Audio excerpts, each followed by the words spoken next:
Hey everyone, this is a quick illustration of the benefits of randomization or random assignment to experimental condition.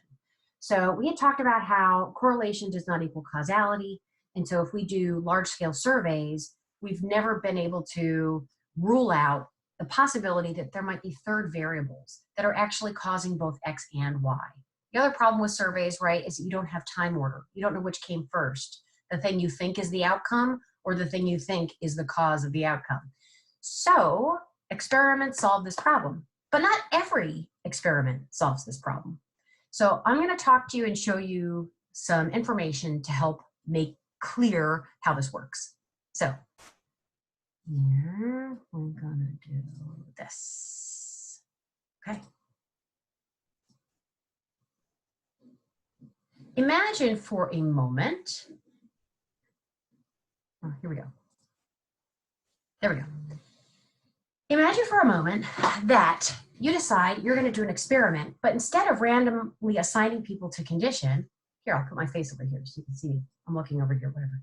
Instead of randomly assigning people to condition, you say, you know what? I already have these 2 classes of undergrads that I can use. I'll just use those. So you say, one of these is a political science class that has 100 students, and the other one is a class on social media, and it has 100 students. So I'll just use the political science class as my experimental group and the social media class as the control group. Is that a good idea? Probably not. Why? Because there are characteristics that are correlated already with people being in each of these classes. Political science students are probably systematically different from the students who have signed up for a social media class. The students in these majors are probably different. As a result, what you're going to have is the possibility that there are these third variables that have caused them to both take this class and that might be related to the thing you think is your outcome, especially if you're testing something like, imagine if I decide I'm going to test the effects of exposure to presidential debates on learning, on political knowledge. And then I use these 2 groups, and lo and behold, I find out that the political science class, which I assigned to watch the debates, ends up with more political knowledge, while the social media class that I assigned to watch Bravo doesn't. Can I say it's because one watched the debates and one watched Bravo? Or is it probably more likely that there's some other characteristics of those groups now that are not randomly assigned that are correlated with their existence in the group as well as the thing I think is the outcome? So bad idea. Same with if you happen to do some kind of community campaign and you decide that you're going to use zip code, and you'll say, okay, I'm going to test the effects of exposure to this anti-smoking campaign, and I'm going to give this community in this zip code the anti-smoking campaign, and this community in this zip code won't get the campaign, and they'll be my control group. Well, guess what? There are a whole lot of things that are correlated with zip code. Any one of those things could actually then be responsible for whatever differences you witness at the end of your campaign. So it doesn't work. These things, by the way, if you use pre-existing groups like this, we call that a quasi-experiment.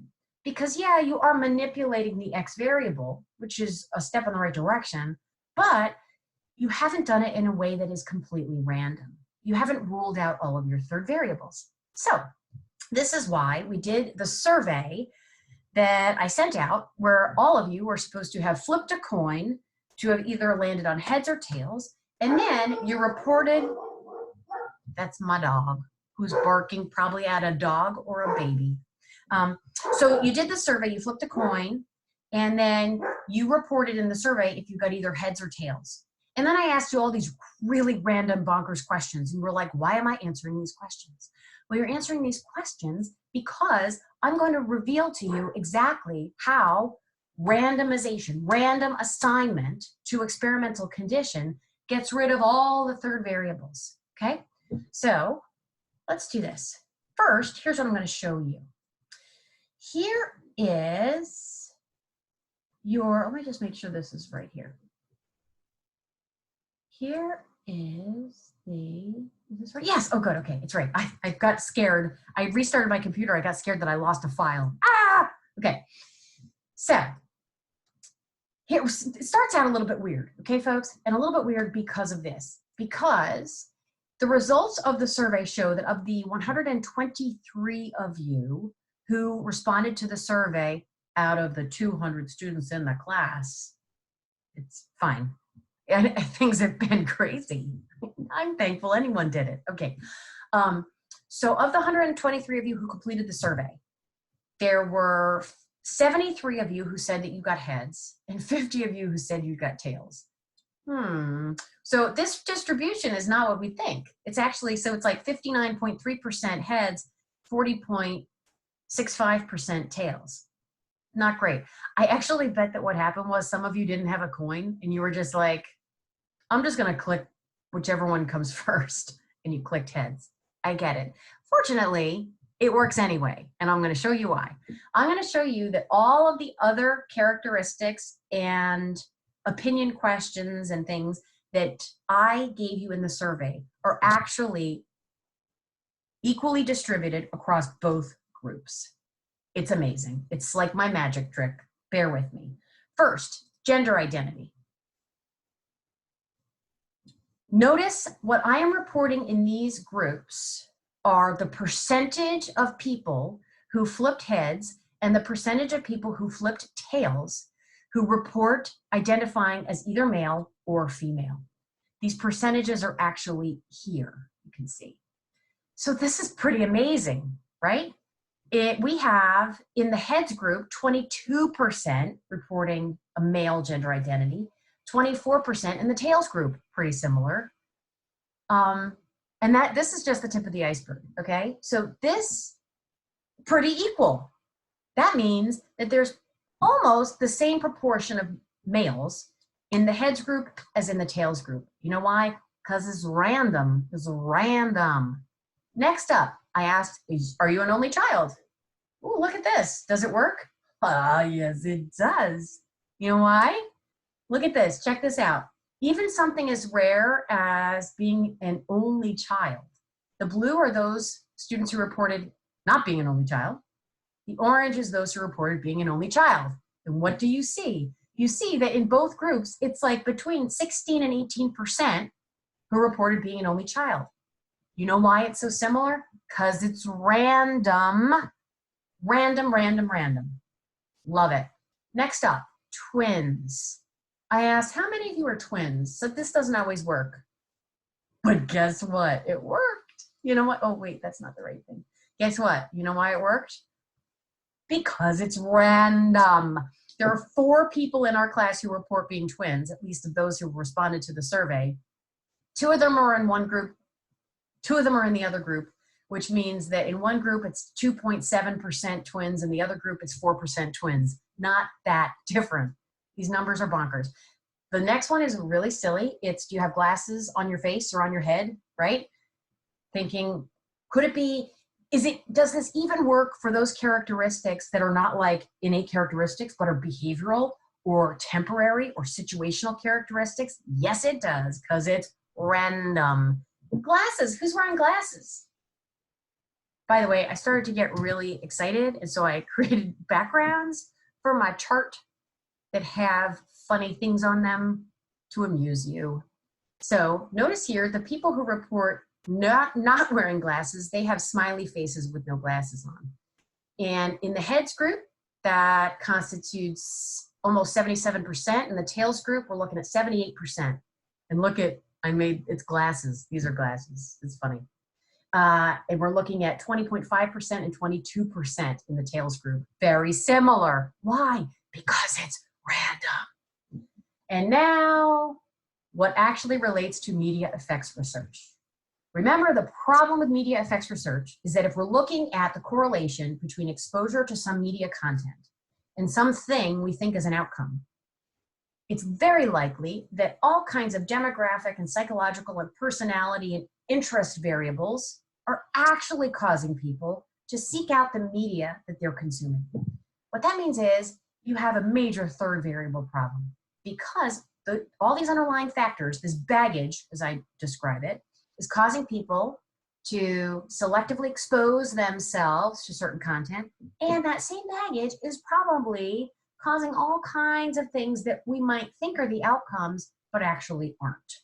They're not the outcomes of exposure, at least. They're probably the outcomes of these underlying characteristics.